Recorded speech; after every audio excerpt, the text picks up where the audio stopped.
My in-laws were drunk at the wedding, but they didn't care even though people were whispering about them. They started yelling at me. "It's too late now that you're married, but if you want to be part of this family, you need to show us you have enough money," they said. "Yes, your dad is right, so make sure to give us $1,000 a month as a new bonus," they added. I was shocked by their demands. I couldn't believe they would say such things at my wedding reception. I just stared at them, feeling my face go pale. My dad took the microphone from them. "Enough is enough. Don't you realize you're embarrassing yourselves?" he said.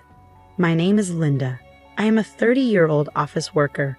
I am currently dating Larry, who is 32 years old. I met him through a friend who was worried about me being single, so she introduced us. After dating for a year, Larry proposed, and now we are about to get married.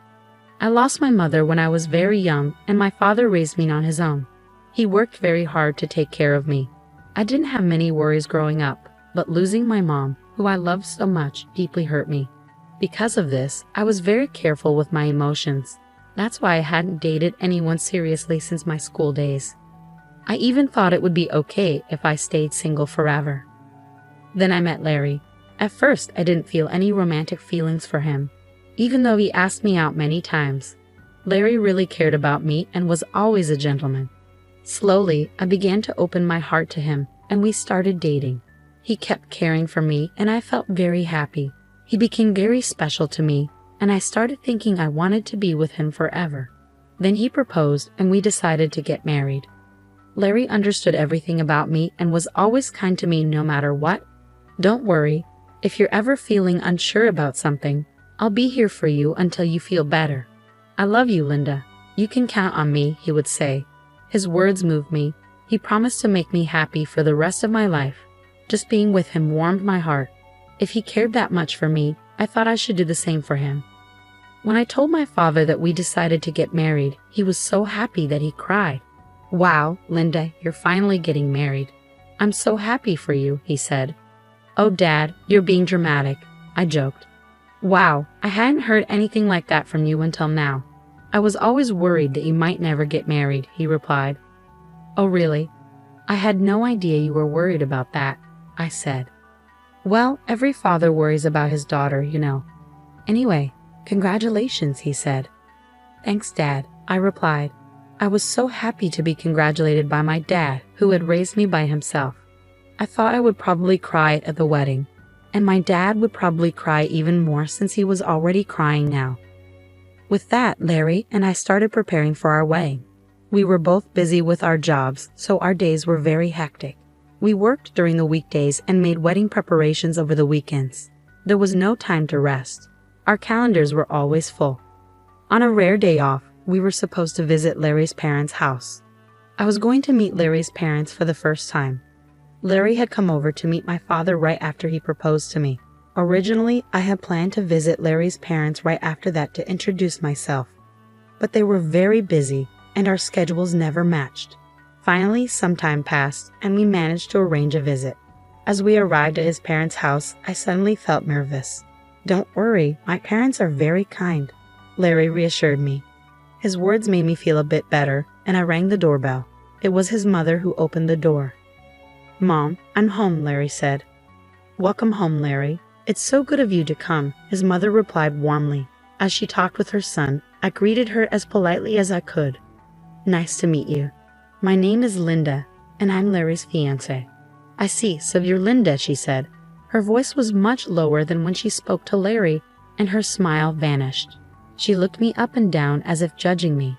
Then she led us to the living room, where her cold attitude didn't change. "Linda, I'm curious about what you bring to the table. Larry is our treasure and our only child. If you're going to marry him, you need to be a suitable wife. Are you worthy of him?" she asked, more like an interrogation. I was taken aback by her question. I hadn't expected such a cold attitude from my future mother-in-law, and was at a loss for words. "You're going to join our family, you know. Are you ready for that?" she continued.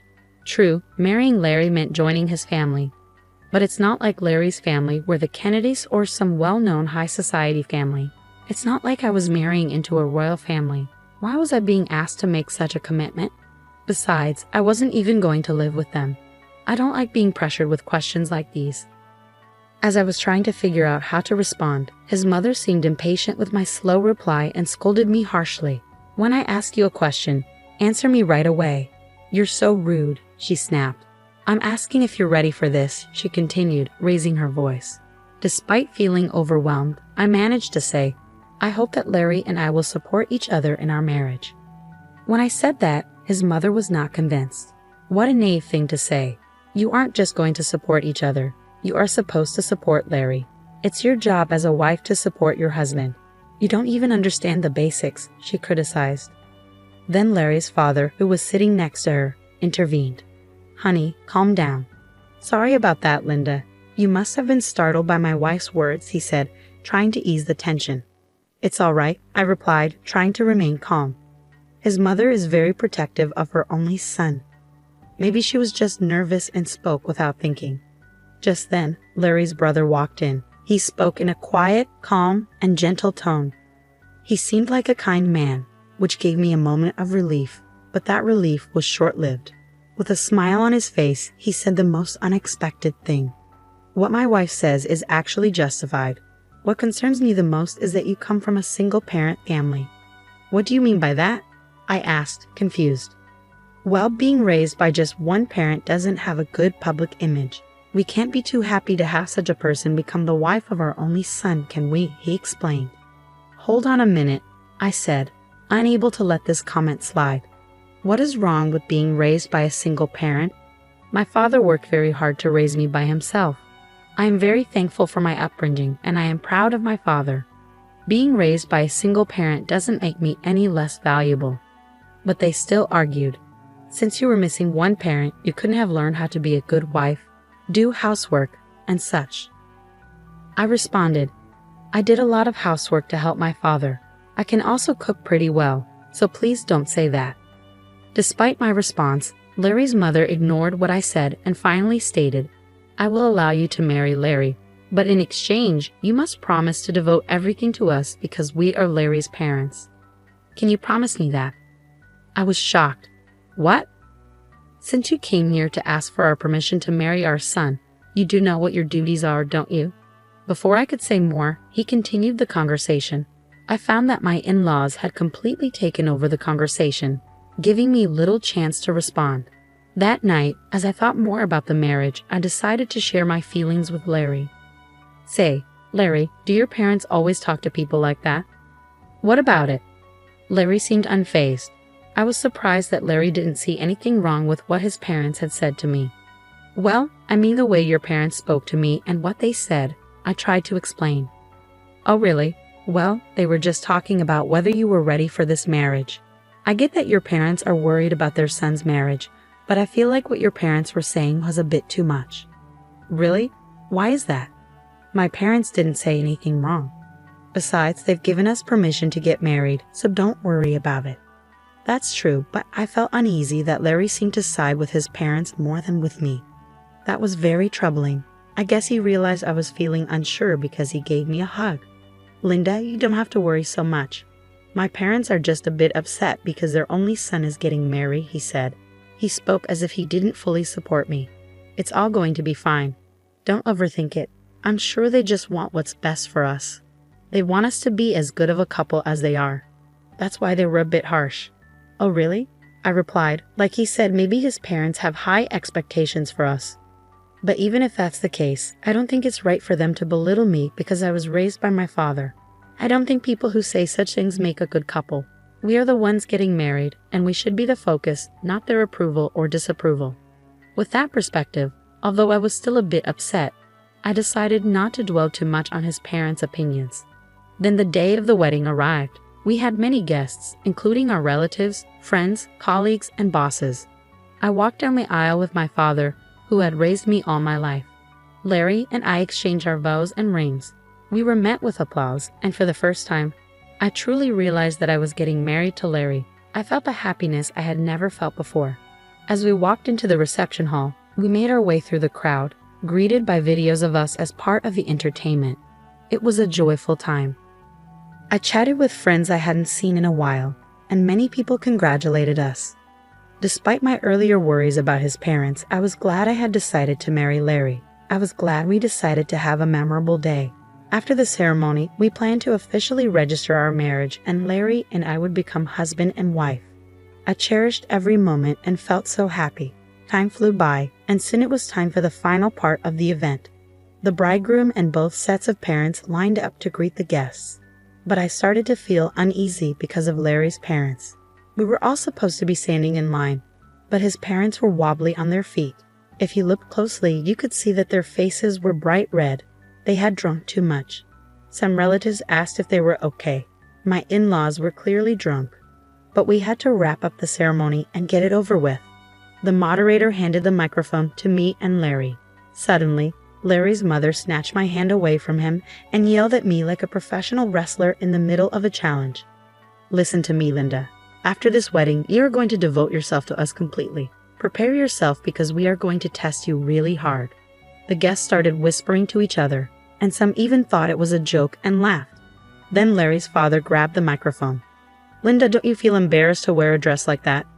"It doesn't suit you at all, dear. You should tell her the truth," his mother chimed in. As expected, the whispers among the guests changed in tone. I looked at Larry, hoping he would stop his father's rude comments, but Larry said he couldn't do that, and that his parents weren't doing anything wrong. It became clear he would never protect me from his parents in the future. That was the moment I realized it. I was certain of it even as the hall buzzed around us. My in-laws were drunk and continued to insult me. "Well, you're already married, but if you're going to be part of this family, you need to prove that you have enough money," they said. "Yes, that's right," they continued. "After you register your marriage at the city hall, you should give us a few thousand a month and your entire bonus." I was shocked by their words. I never thought they would say such things at our wedding reception. I just stared at them, feeling my face go pale. My father took the microphone from them. "Enough of this. Don't you realize you're making fools of yourselves?" he said, though still showing some respect. His parents glared at my father. "Why are you interrupting us while we're talking?" I knew this woman's father was no good. "Single parents are never any good," they said. How dare they insult my father? I thought. My father, keeping his cool, replied, "You people are even worse than I imagined. You even refuse to meet me because I am a single father. I never thought that someone like you would work for President Scott. President Scott is such a respectable person. I assumed his employees would be decent as well." At that, my father-in-law's face turned very serious. How do you know President Scott?" "He's a business partner of my company and, more importantly, an old friend of mine," my father explained. "And speaking of single parents, President Scott was raised by his mother alone. So you just insulted the president of the company you work for." Seeing my in-laws' faces fall at my father's words, I realized they finally understood the mess they had gotten themselves into. "I apologize, sir. Please don't tell the president about this," my in-law pleaded, suddenly falling to his knees. Just moments before, he had acted like he was in charge, but now he looked defeated. I could hear laughter from the guests. Some even pulled out their cell phones to record the scene. "No matter how much you apologize, you can't take back your words," my dad said. He walked over to me and asked if I wanted to go home with him. I said yes and took the microphone from Larry's hand. "Thank you for the great entertainment, but there will be no marriage," I announced to Larry and his parents and to everyone who attended. "I will make sure to return the money you gave us for this occasion." Then I left the reception hall with my dad.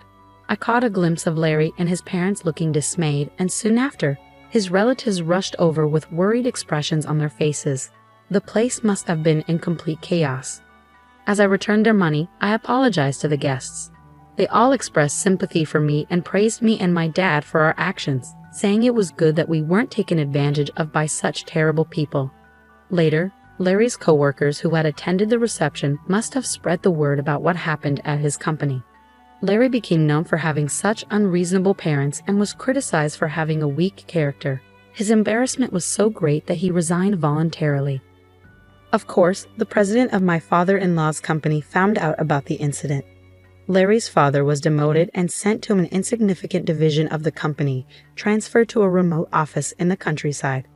I heard that Larry's family has been ostracized by all his relatives because of what happened at the wedding. While it's unfortunate, it really was their own doing, and sometimes things like that just can't be avoided. In the meantime, I've been using this opportunity to strengthen my relationship with my dad.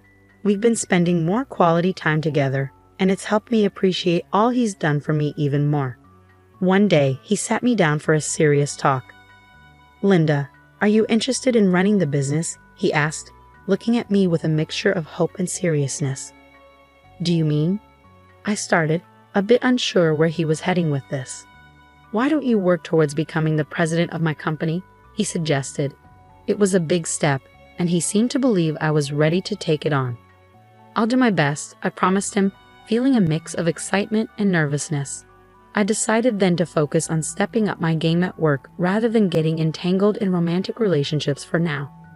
I wanted to prove to myself and to my dad that I could excel and perhaps one day be a great leader like him. Currently, I am deeply involved in learning everything I can at my dad's company. The work is challenging but fulfilling, and I'm determined to make the most of this opportunity. Reflecting on the wedding fiasco, it's clear that Larry's in-laws were quite unreasonable, turning what should have been a beautiful event into a spectacle. Thankfully, since the marriage wasn't officially registered, I was spared from a legally binding mistake.